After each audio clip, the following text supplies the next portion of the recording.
Okay, good evening. This is our Putting the Gardens to Bed, our winterizing class for Master Gardener training here in the fall of 2020. And we have a handout that matches our presentation as well as a checklist that you can take. You can make extra copies and hand out to friends and neighbors and anyone who would like that information to help them stay organized or help remind them about the different steps you do in winterizing a landscape. We're going to start with our learning objectives tonight on things that we hope that you learn and that you will share with your fellow citizens and your communities as a master gardener teaching others, is that to understand the importance of winterizing the landscape and having it prepared for the winter season and have it ready to come out of dormancy in the spring, to know where the critical deadlines are for different jobs when we winterize in the landscape, and that some jobs take a short amount of time and others take a longer amount of time, so we need to prepare for that.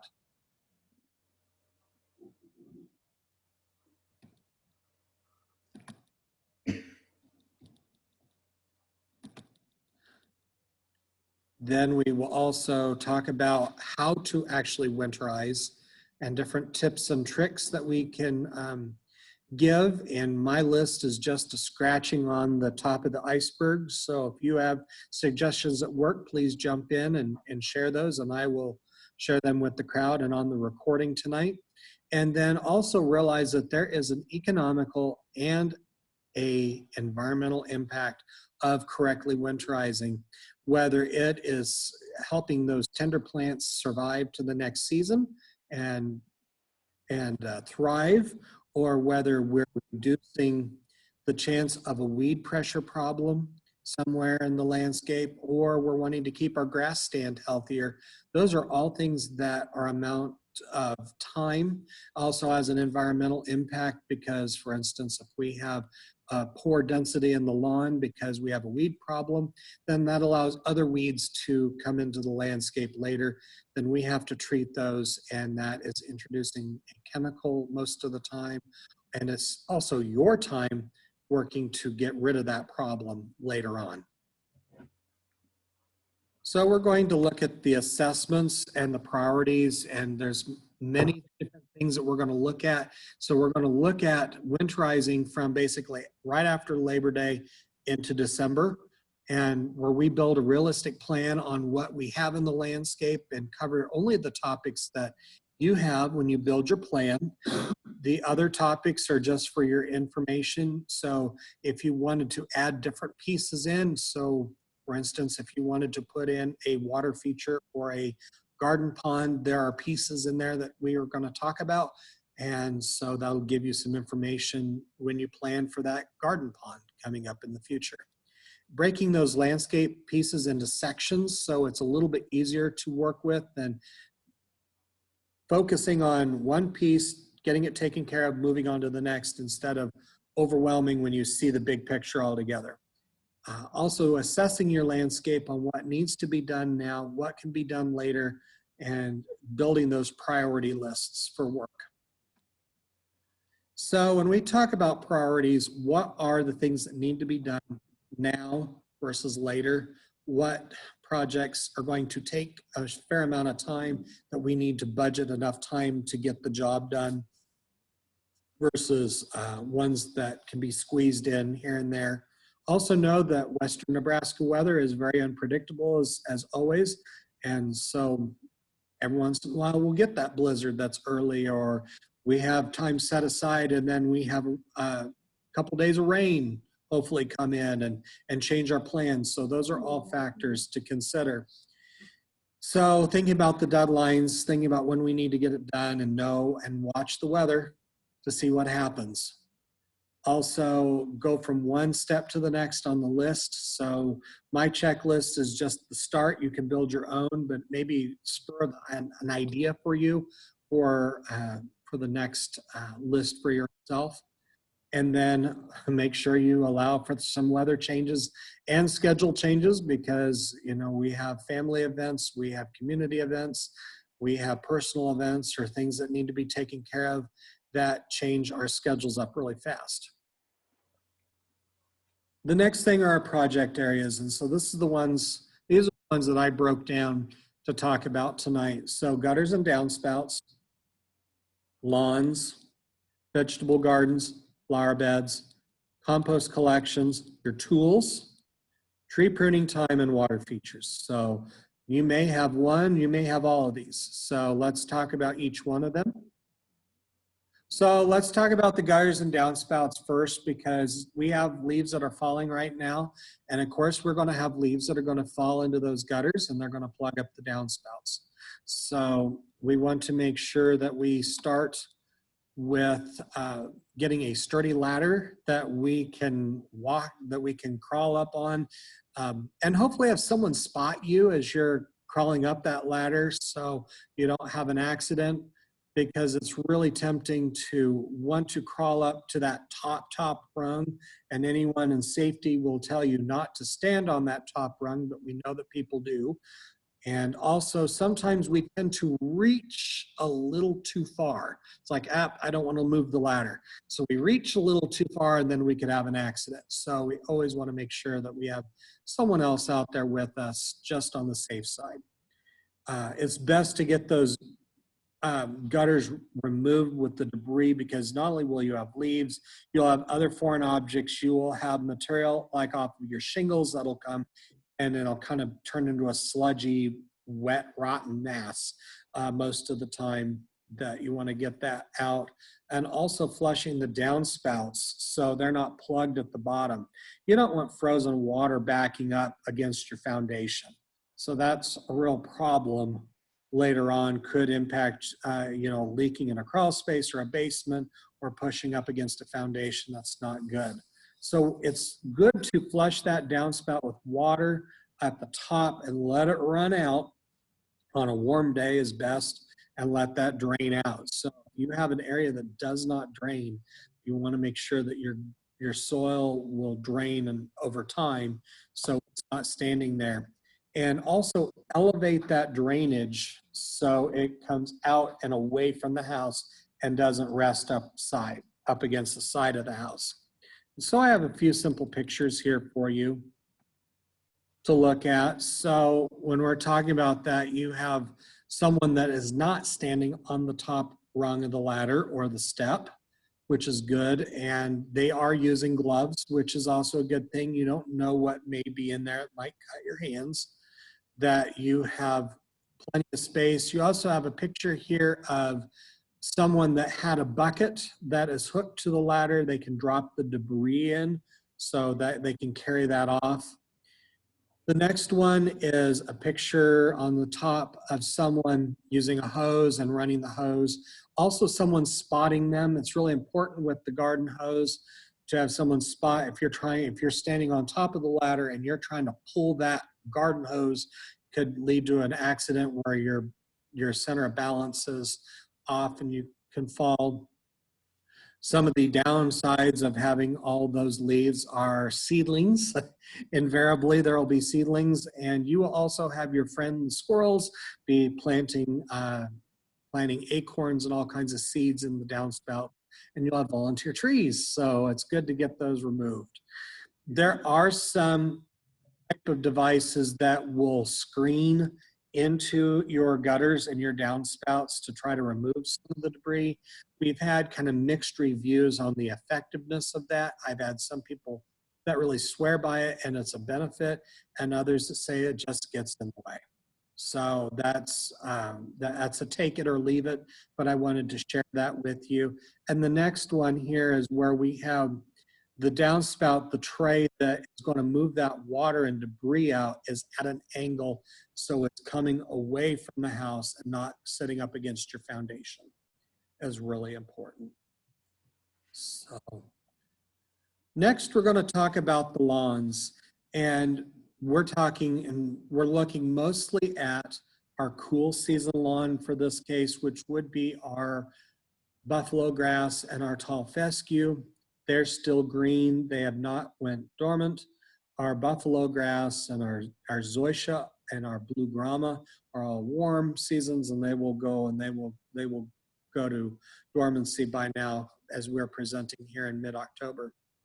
But if you're going to put any fertilizer on in the fall, it needs to be a 1/2 pound of actual nitrogen per 1,000 square feet on a cool season lawn, such as bluegrass or tall fescue, until the 31st of October, roughly. And what we mean by a 1/2 pound of actual nitrogen means when you look at your bag of fertilizer, you will have 3 numbers on there with a dash in between. That first number is nitrogen. And you will need to take that number, put a decimal point in front of that number, and take it, multiply it times the weight of the bag. When you take that percentage, that first number, put a decimal point in front of it, take it times the pounds of product in the bag, that will tell you the amount of actual nitrogen in the bag. So if we have 10% nitrogen in a 50-pound bag, we take 10, we put a decimal point in front of it, we take it times 50 pounds, and that tells us we have 5 pounds of nitrogen. So that lets us calculate how much fertilizer we need to purchase for your lawn. And once you know the actual square footage of your lawn area that you're wanting to fertilize. Another quick tip on fertilizer is that it needs to be water-soluble fertilizer. It needs to be readily available to be utilized right now. Do not buy slow-release fertilizer to apply in late fall. It has to be the fast-release, water-soluble, because one, it's cooling down and our heat units are cooling down. The plants, the grass plants, the root systems are not as efficient to absorb that nitrogen source, so we want it to pull as much of that in, and this 1/2 pound per 1,000 square feet doesn't over-medicate that lawn at that point. If there is residual in the spring, it will break down in the process called nitrification, and so if there's any residual left over, it will be utilized in the spring for the spring green up. When we deal with weeds, and we're dealing with weeds in the fall, it's best to treat in early fall for bluegrass and fescue. When we talked about the dandelion problem, it's also a good one to get rid of our henbit, the purple plant that comes up and looks hazy early in the spring, like you have a purple field. That is henbit. That's a common problem. That is a good time to do that early on. Later August actually is even better for the dandelions, but fall is a good time to get rid of weeds for the bluegrass and the fescue. Your zoysia and your buffalo grass need to go fully dormant before you do a lot of turf care with weeds, because they are very sensitive to 2,4-D damage. So we want to make sure that the zoysia and the buffalo grass lawns are totally dormant to get rid of your weed problems. Unless, here's the caveat, you have a major weed problem that has gotten out of control. And I have specific recommendations I can share with you at another time on that. So also mulching those fall leaves. This is a good time to mulch those leaves with your lawnmower, mow them down, let that return some organic matter back into the lawn. And there is a trace amount of nitrogen that also goes in from your leaves. So that's a good thing. And also, I'll put this in with the lawnmower. With the lawns, is your lawnmower, when you're done mowing, you need to put either fuel additive in the lawnmower, or you need to drain the fuel out so you keep your carburetor clean and winterized for the season. So that's just a quick thing that it's not on here on this slide, but something I want to remember to tell you.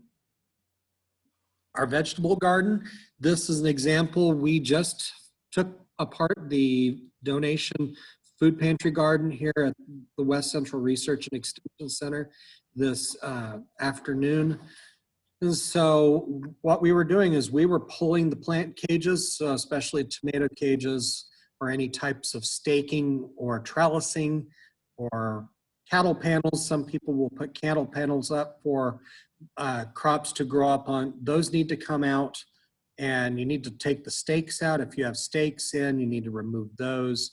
If you have any diseased or blighted plant material that was not healthy, that needs to not be composted. That needs to be removed and destroyed, because we do not want to bring any accidental extra diseases into the garden next year. You can compost healthy plant material into your compost bins if you have a compost bin, or you can till it into your soil, which is what we did. Is we had the healthy plants we just took and we tilled in, and that helps increase the organic matter content in the garden. And that's been really helpful. That has increased the soil drainage in our case here, and so that's been very beneficial.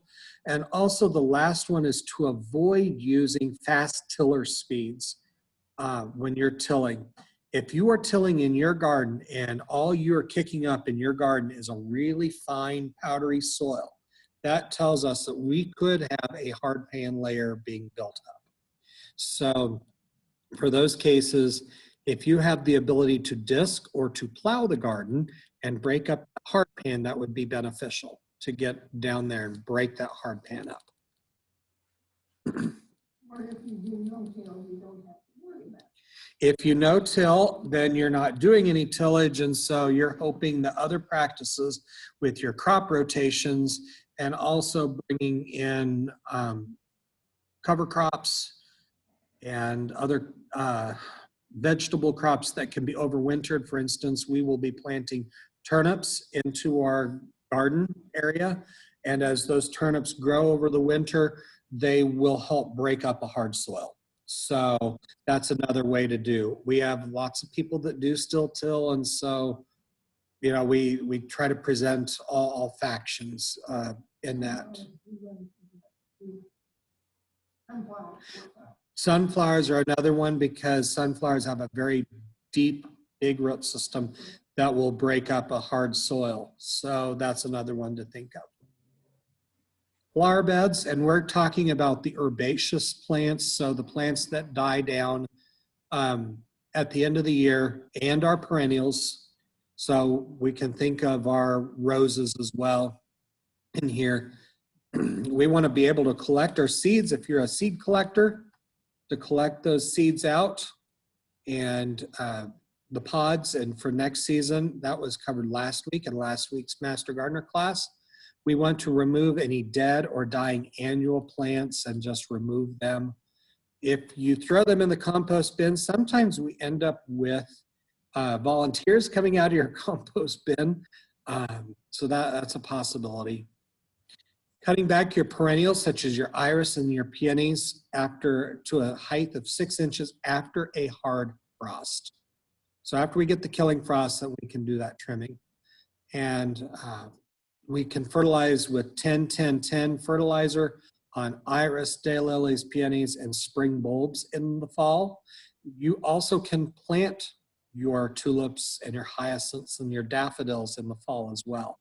And bulbs benefit from being fed every fall because their structure shrinks down when they bloom. And then when you cut that flower off and the foliage dies back, it will expand out partially, but we need to feed that bulb so it's good and healthy again. So otherwise, if you don't, you'll end up with bulbs that will send up the foliage and nothing else. That tells us they've run out of energy. We need to fertilize them. And then compost around the base of those perennial flowers by early November. And I compost my roses. I do not trim them back. I leave them where they're at. I compost really around the base, especially anything like a hybrid tea that has that graft knot at the base of the plant. I cover that to help reduce any dieback, because if you've ever seen a grafted rose that dies back from the roots, from the graft, the original rootstock will come up and it'll be really long and wiry, and it will not produce the blooms that you intended. So we'll definitely tackle that one. So, okay, we had a question on, we'll look up some questions here.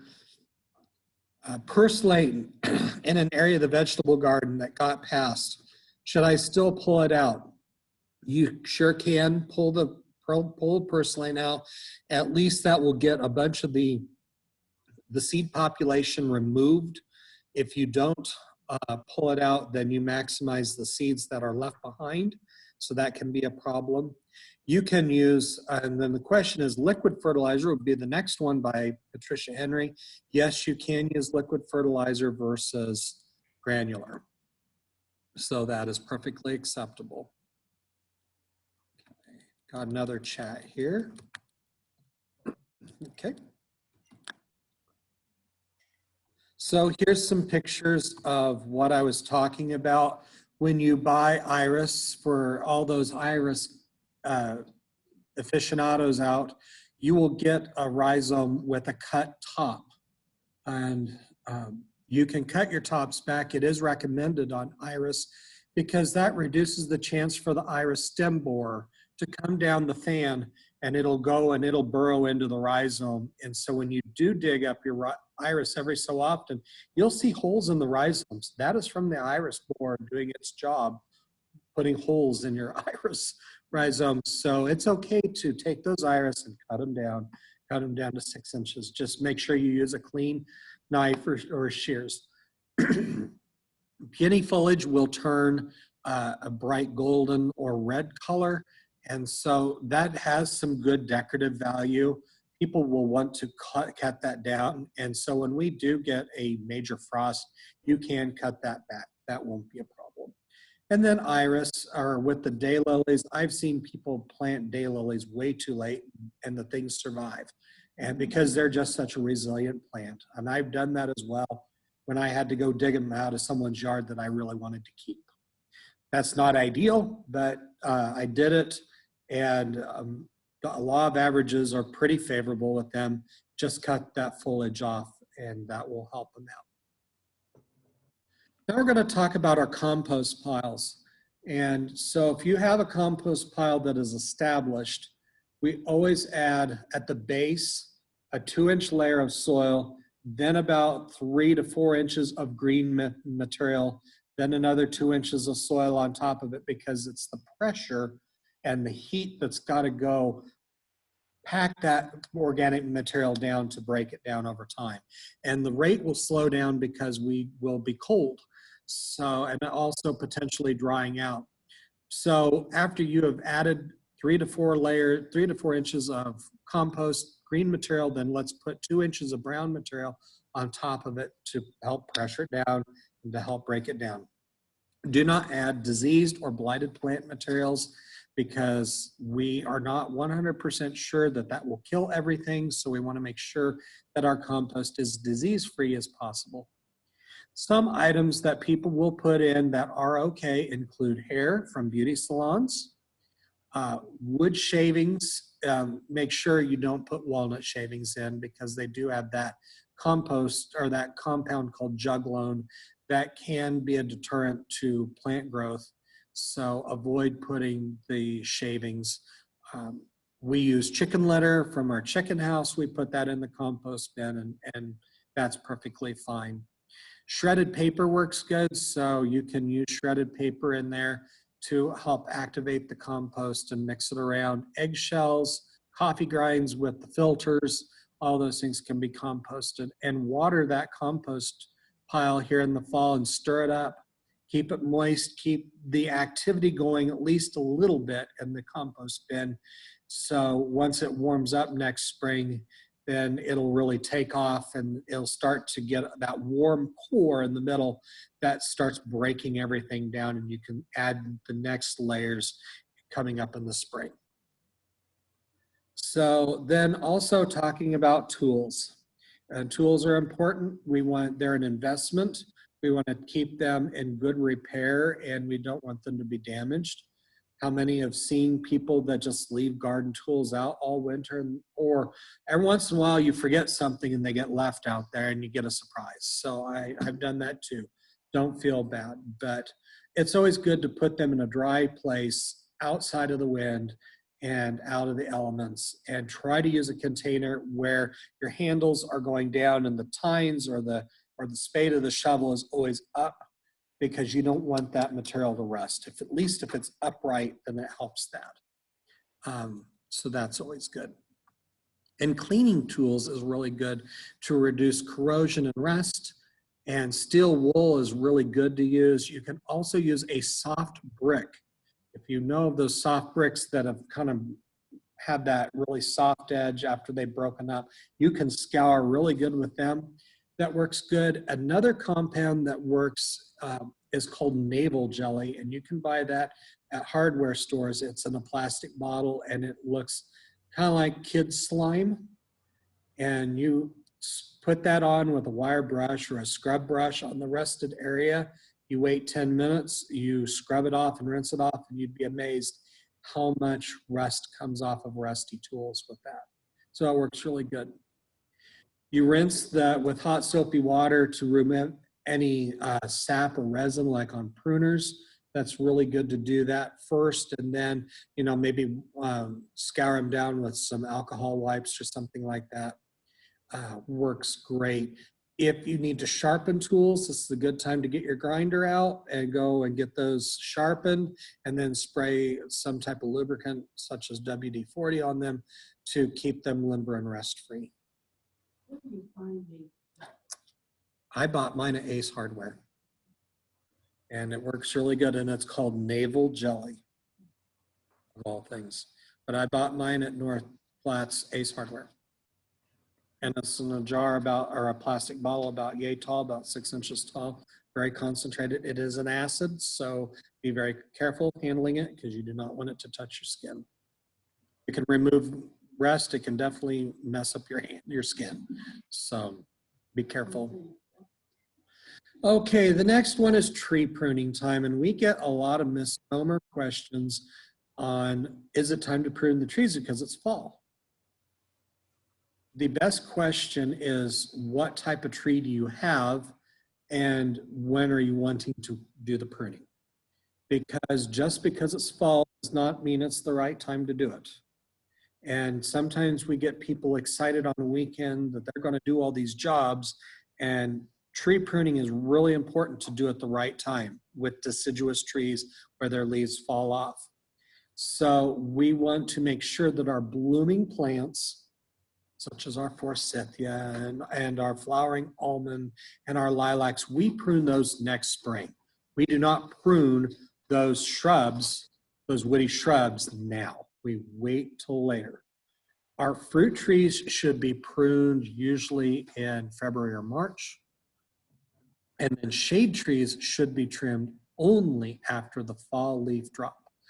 Our fall leaves are loaded with bacteria, and that is a time when we do cuts, we are opening surface on a tree that is technically a wound, and so we do not want to have that dirty material from the leaves blowing onto those surfaces. So that's very important. So we have a question on chat here. Okay, flowering crab.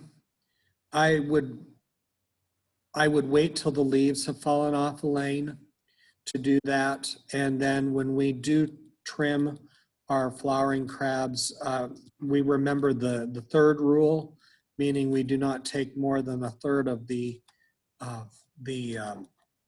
canopy out at one time. And so this is a pruning diagram that's really important.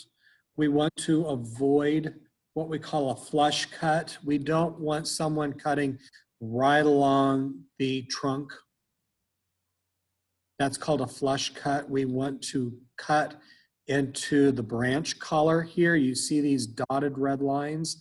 That is where we want to cut in those junctions. We don't want to cut any closer than that. What the tree or the shrub will do with those larger branches, what they will call compartmentalize. It will shut down that area so no damage goes any further into the trunk. So that's important. And we have a picture here with our dead branch here, you can see where the dead part is, you can see where the live part is, and where that little dotted red line is that angle where you cut. Usually at a 45-degree angle is best. And the second picture over here to our right is very important, where we do at least 2 cuts. We don't cut right at the junction, especially if it is a large branch. We cut out, further out, to take the pressure and the gravity away. So cut out further, cut a ways in, and then do your final cut. So we want to make sure that we do not peel bark off on accident. That will cause problems. If we're talking about a rose or something that's similar, or a shrub that's small, you can do a final cut in a junction and it's fine. But if it's long and it's going to accidentally peel when you cut, we want to make a couple cuts further out and work our way in. So we have another chat here in the chat box. Want to make sure that we catch your questions as they come along. And so the next one are the water features. And so some people will have bird baths and fountains and ponds, and that is really important to have. And so we do have some people with bird baths, and they will put a heater in that bird bath to keep the water from freezing for the birds, because it is important in the winter for the birds to have a water supply, especially if it's been a very dry year. And I'm afraid we can plan on another dry winter. So it's good to put that heater out there and have a solid electrical source. Make sure that where you plug that in is secure.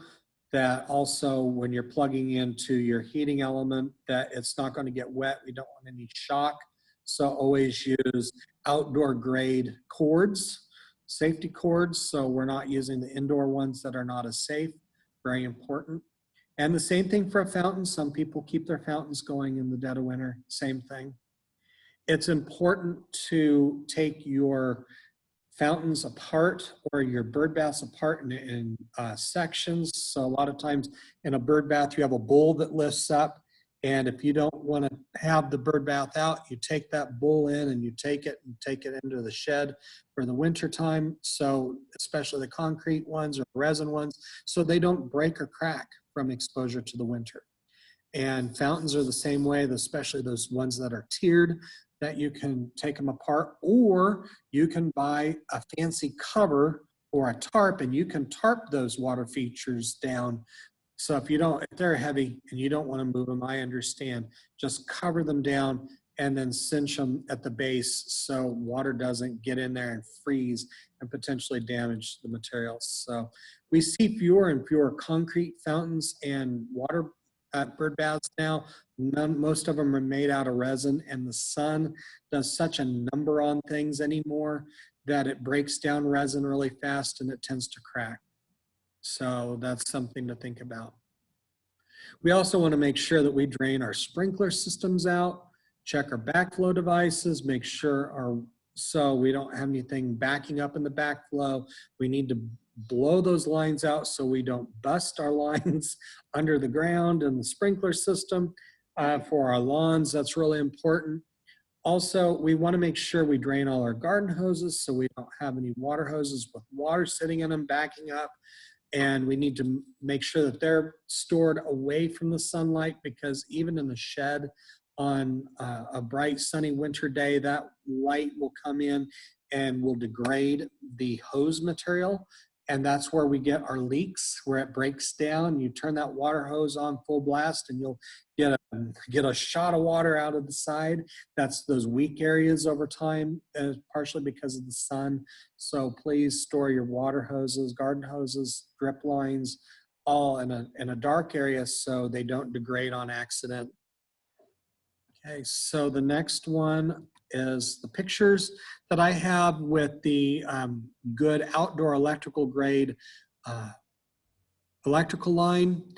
And also if you could cover that junction where they go together, that would also be beneficial. There's a picture of of a fountain cover. You can see the tiers up in the fountain and how they covered that. You can also just buy a tarp that's not going to allow water to permeate through, and secure it at the base so any moisture or snow just rolls off the top. And then the last one is kind of a neat idea, is they put screening material over your ponds to keep the leaves from falling in over time. So that's something you can do. You can buy the fancy ones, or you can go out and you can buy hail screen and put hail screen down and weight it down, and that'll help keep the trash away. Also, if you have tropical plants or marginal plants for your garden pond on the edge where it's real shallow, those are not going to survive the winter here. Those need to be pulled up and put in a stock tank in a shop with an aerator to keep them going with a shop light. So your marginals, what we call marginals, are not going to be the ones that will survive the winter, like water hyacinths, for instance, because they're so shallow. They need to come in for the winter. Your water lilies, if your pond is deep enough, and most of them are designed to be deep enough, you can keep your water lilies in the bottom of the pond and they will be fine. So that's always important. Okay, let's see if we have some more questions here.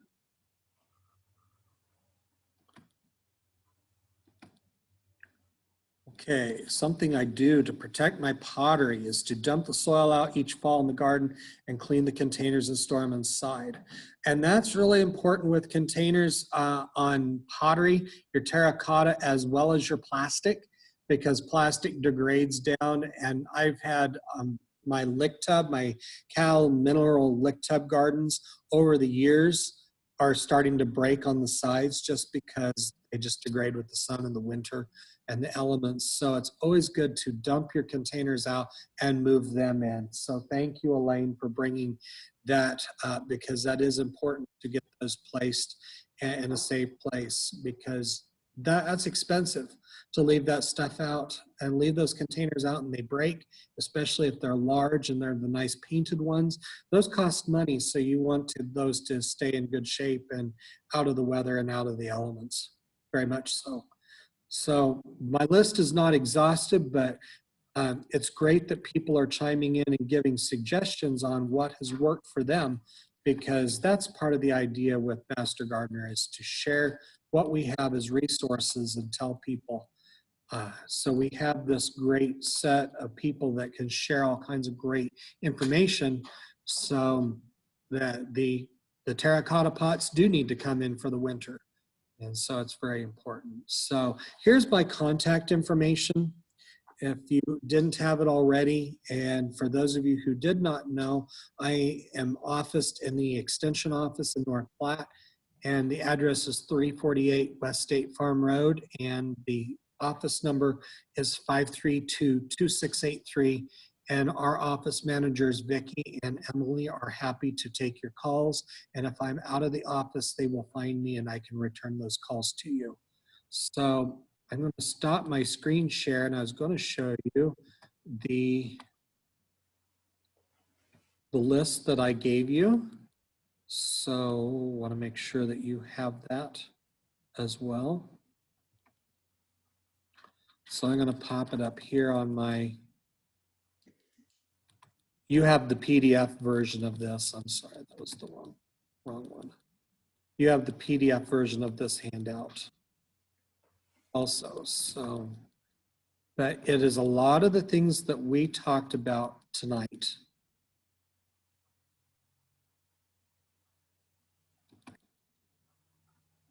And so I put a little area where you can put the check boxes, or by the bullets, you can put a little check mark here and you can check those things off. These are the things that we talked about in tonight's presentation.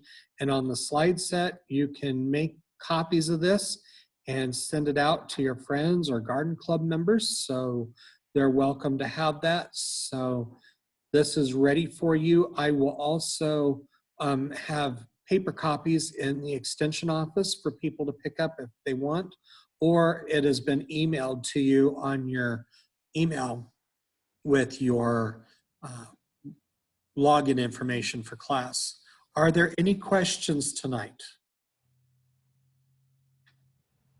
We do have a poll here. I do have some questions I would like you to answer. So this is just 3 simple questions. So for those of you online, they're right here, so you can begin. Go ahead and please answer those and give me your feedback. So this helps us out as we're collecting data on a statewide basis across Nebraska on our topic. So the first question is, the information was helpful to me as a master gardener. So did the information that I share help you as a master gardener sharing with other people? The next question is, I will change 1 or more practices in my garden. So maybe doing something different. So maybe I sprayed my dandelions and my henbit in the fall this year, or I will plan to because of the class that I attended. That's one example. Or maybe I use a brick to scour on my rusty tools. Those are some examples of that question. The third question is, I increased my knowledge capacity for Master Gardener training. So our goal is to increase your capacity as individuals to learn and to be very helpful. So you're building your own knowledge base for class tonight. So this is a short class. It is an easy class to tackle. And a lot of this is review for many of us. So I appreciate your feedback. And so we have a bigger base of data to show our administrators in Lincoln. So everyone online has voted, and I thank you for that. And the question I have on our chat is, when do we trim burning bush? We need to wait on burning bush till next spring is when that really needs to be pruned. If we prune now, it can initiate soft growth, especially if we have a warm winter, that we will end up having that growth be zapped by a cold snap. So we see that a lot in boxwood shrubs where they were pruned too late, and you will see new growth that popped up and then it froze or got too cold, and you'll see all these dead tips. And so we want to avoid that. And that's the same rule with the burning bush. So it's best to trim those in the spring or the summer. Any other questions?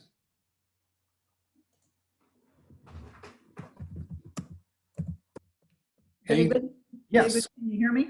Yes, I can hear you. I'm wondering about, you were talking about mulching for the leaves on the grass. Mhm. How much can you leave on the grass?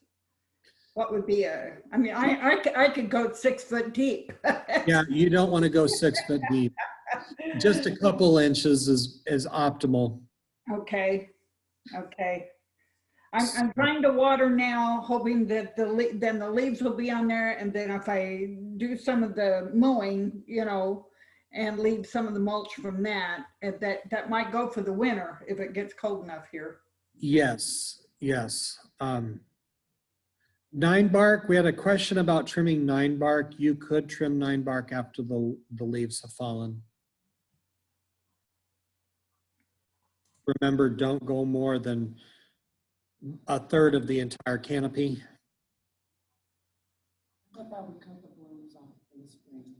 It can if you do that. So it's mine after flowers because I'm that's the yeah.